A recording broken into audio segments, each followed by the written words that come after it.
Halo semuanya, kembali lagi bersama saya Johan di Jurnal Trading ID. Jadi pada kesempatan video kali ini saya akan coba bahas kembali untuk pair falas Euro USD atau Euro dipasangkan dengan USD. Jadi memang kalau dulu kan saya sempat sering ya untuk bahas pair falas seperti Euro USD dan juga GBP USD ya selain XO USD. Jadi memang sudah cukup lama saya nggak bahas ini dan saya ingin bahas kembali untuk si Euro USD ini karena si EUR ini menurut saya ini ada pola yang cukup menarik untuk dibahas di sini. Oke, kalau kita perhatikan si EUR/USD ini sedang berada di area support atau area demand daily-nya itu yang cukup bagus atau cukup kuat, yaitu di area 8 ribuan ya di sini. Jadi kemarin itu kan dia sempat nyentuh ke area 8 ribuan juga ya. Di tanggal 7 sama 8 Maret dia langsung naik kembali ke atas langsung ke area 11 ribuan kalau kita perhatikan di sini. Di sini ada mappingnya juga, nanti kita akan coba bahas lebih dalam lagi. Nah, nanti ini kalau kalian mau lihat atau mau trading di EURUSD, kalian juga harus perhatikan juga dari segi DXY-nya. Karena si EURUSD ini lebih cenderung dikendalikan oleh si DXY ini sendiri. Oke, kita coba pergi ke DXY-nya. Ini ada DXY dan ini adalah grafik antara EURUSD dengan DXY yang kita bandingkan. Ini namanya adalah korelasi pair. Dan kalau kita perhatikan, ya, yang warna biru ini ya, atau line chart line yang biru ini itu adalah line-nya DXY. Lalu yang orange ini itu adalah line-nya si EURUSD.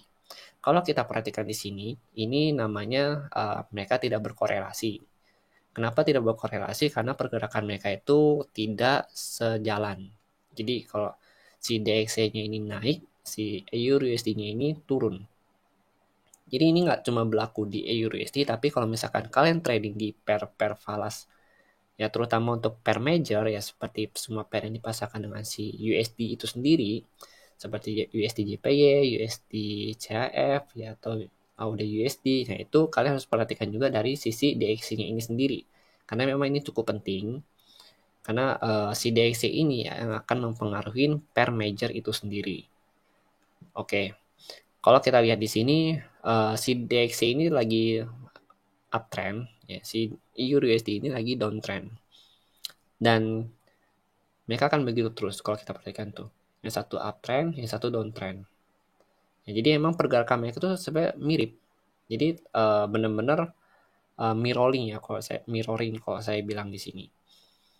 Makanya kalau kita mau trade di EURUSD kita juga harus memperhatikan dari segi DXY-nya itu sendiri. Oke, kenapa saya bilang harus memperhatikan dari si DXY ini? Karena kalau misalkan ada berita-berita yang bersangkutan dengan si USD atau bersangkutan dengan si DXY ini, itu nanti si Euro USD ini juga akan terpengaruh. Kalau misalkan si DXY ini menunjukkan bullishnya atau menunjukkan kenaikannya lagi nih, itu otomatis nanti si Euro USD ini juga akan menunjukkan penurunan ya, walaupun dia sudah di area support yang cukup kuat di sini di 8 ribuan. Oke, contohnya misalkan pas NFP nih. Terus hasilnya itu bagus ya. Kalau misalkan hasil NFP-nya bagus kan normalnya si DXY ini naik. Ya, kalau DXY ini naik ke atas, berarti otomatis si Euro USD itu turun. Nah, berarti kalau misalkan hasil NFP-nya itu bagus, DXY naik, berarti kita harus sell si Euro USD ini. Tapi kalau misalkan hasil NFP ini jelek, nah maka kita harus buy si Euro USD ini karena normalnya DXY itu akan turun.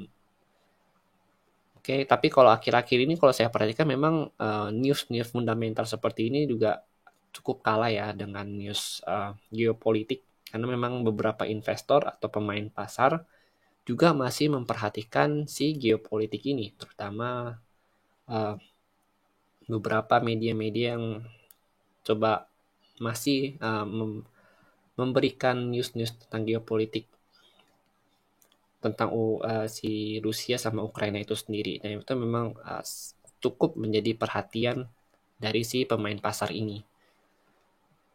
Oke, kita perhatikan lagi kalau dari sisi DXY ini sebenarnya masih uptrend ya, dia tuh masih belum ada tanda-tanda rejection untuk daily-nya, tapi di sini daily kita mendapatkan bahwa di sini ada candle yang cukup bagus ya.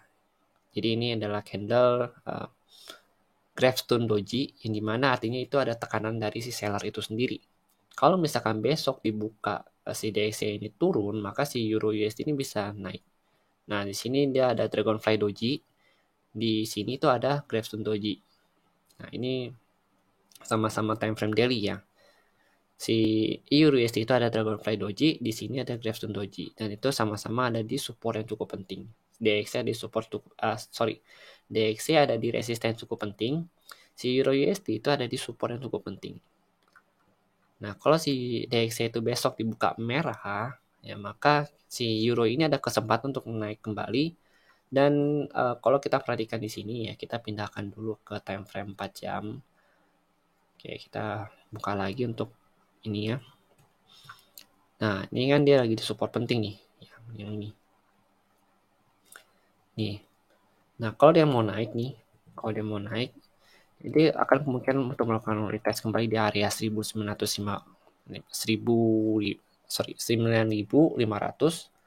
Lalu dia kalau ini nembus ya, nanti kalau ini nembus dia baru akan lanjut ke sini 10.000.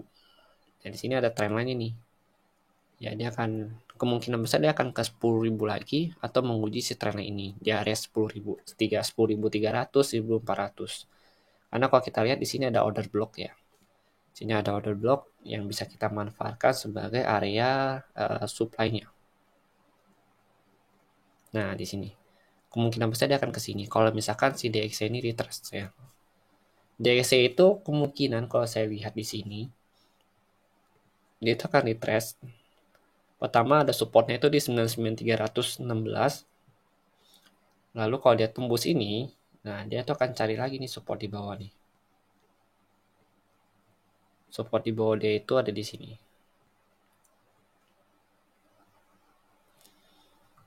Di harga 97.900. Kalau dia tembus ini ya. Kalau dia tembus ini, dia tuh akan ke sini. Baru nanti dia akan coba naik kembali ke atas karena memang secara tren si DXY ini masih bullish. Jadi kemungkinan besar si Euro USD ini masih akan melanjutkan penurunannya dan mungkin bisa ke area 7.000 ini.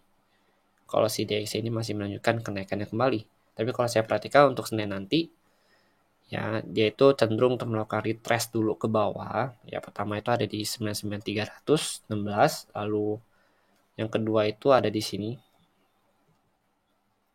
Dan di sini daerah-daerah sini ini ada di 98.500 karena kalau kita lihat di sini ada pembatasnya nih. Ya, ini ada support di sini. Baru dia lanjut kembali ke bawah di area ini.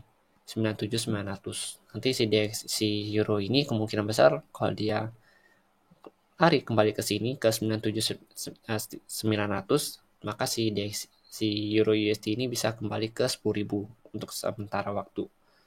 Yang melakukan retest trendline baru nanti dia akan coba turun kembali ke bawah. Jadi memang si DXY ini sangat mempengaruhi pergerakan dari si euro USD. Oke, jadi intinya kalau saya perhatikan memang lebih cenderung naik untuk si euro USD ini untuk Senin, baru dia akan lanjut turun lagi ke bawah. Oke, terima kasih. Mungkin sekian dulu penjelasan dari saya untuk si euro USD ini. Jadi kalau misalkan ada yang kurang paham atau misalkan ada yang kurang jelas, kalian bisa komen di kolom komentar, nanti akan saya jawab. Dan nanti ini akan saya update di channel Telegram Juna Trading ID. Jadi bagi yang belum ikut atau bagi yang belum follow saya di channel Telegram, bisa follow saya. Linknya itu ada di deskripsi video ini. Terima kasih dan sampai jumpa pada video berikutnya.